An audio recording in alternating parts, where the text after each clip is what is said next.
Hey friends, welcome back to the kitchen. Today I'm going to be making some crab risotto. To some of you that might sound like an ambitious undertaking, but once you see it all come together you'll realize it's actually pretty simple and it just requires a little bit of attention and you can impress your guests with serving a fancy feast. So today what we're going to be using is some fresh crab. I got this from Safeway. If you don't want to crack your own crab, you can buy crab meat in bulk. It's a little bit easier to dish in, but it's not going to be as fresh. So obviously the crab, for risotto you're generally going to want to use a stock. So I have this chicken stock. I don't like keeping huge amounts of chicken stock around. You can buy bouillon cubes. I also had this recommended to me from a friend. It's called Better Than Bouillon. It's basically concentrated. You add water and you can create your own chicken stock, which I find is really nice. I'm also going to use some chives. Something to know about chives is some people sometimes confuse them with green onions. They're actually a little bit different. The green onions are going to have a stronger taste, and the chives, while they look similar, they're going to give an oniony and a garlic type flavor to your meal. And the nice thing about that is you're adding the garlic flavor, but you're not adding the chunks of garlic. So that works well in some things, but when it's a little bit more delicate, it's nice to have this for your risottos or scrambled eggs. To get garlic, that's nice there. We'll have some butter and oil mixture, and the thing that ties the risotto together is some Arborio.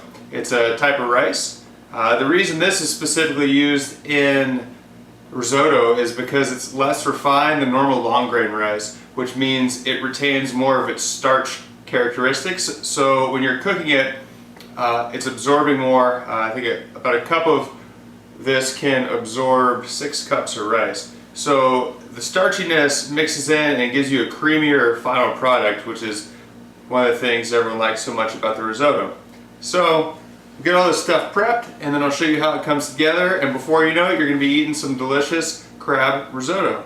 Alright, come on in, we'll check it out. Alright, for those of you that have never cracked crab before, I wanted to show you real quick so you weren't intimidated and just bought the canned stuff.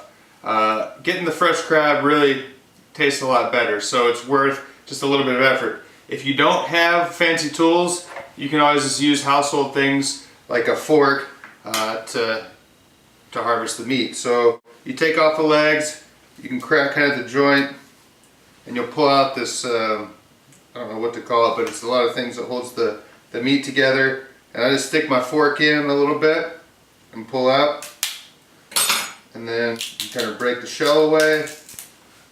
And if you pull, I'll break a little bit more, and most of the time this generally just pulls out. So you have some beautiful crab meat.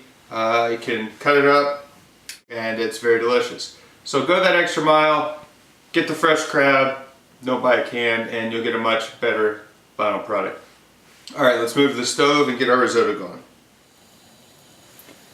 Alright, so as you can see right here I have my vegetable oil and butter mixture together. I heated that up. It's good to go. Also another thing, you want to make sure you keep your chicken stock warm, because once you start adding it into your rice, you're going to want to make sure it's not changing the overall temperature. So I'm going to add in a little bit of onion. I'm going to let it saute for a couple of minutes. Alright, so we let it cook for a little bit. It's starting to release all its flavors.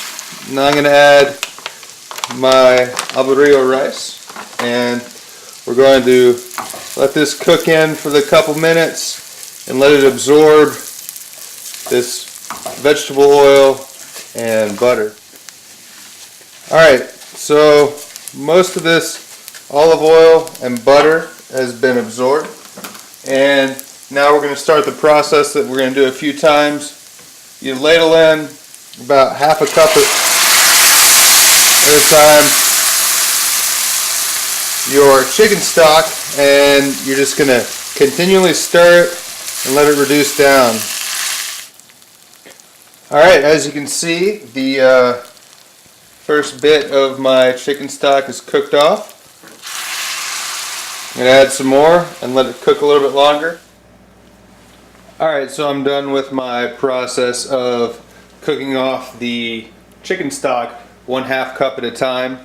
And the way to know that it's done is it's creamy, but it's not runny. So you can see it's falling off my spoon when I scoop it up, but it's not runny. If you do this before it's done cooking, you'll see the water running down. You can also taste it to make sure it is properly cooked. So I've turned off the heat, and now I am going to add in the chives, the crab meat, and fold in some Parmesan cheese. Alright friends, so as you can see, this is a really easy dish to make. It just takes a little bit of time and making sure you watch the stove. Maybe one of the hardest parts is getting the crab meat out of the shell if you want to get the fresh crab. So I added a little bit of pepper. As you can see, this presents really nice. It's really going to impress your friends and family. So let's take a bite real quick and see how it turned out. Very creamy, very delicious. I can taste how the garlic flavor from the chives is coming out. Pepper really ties it all together. And the mixed in Parmesan really gives a nice creamy layer. So hopefully this is helpful for you. You can go home and make it for yourself. And hopefully I'll see you next time. Thanks.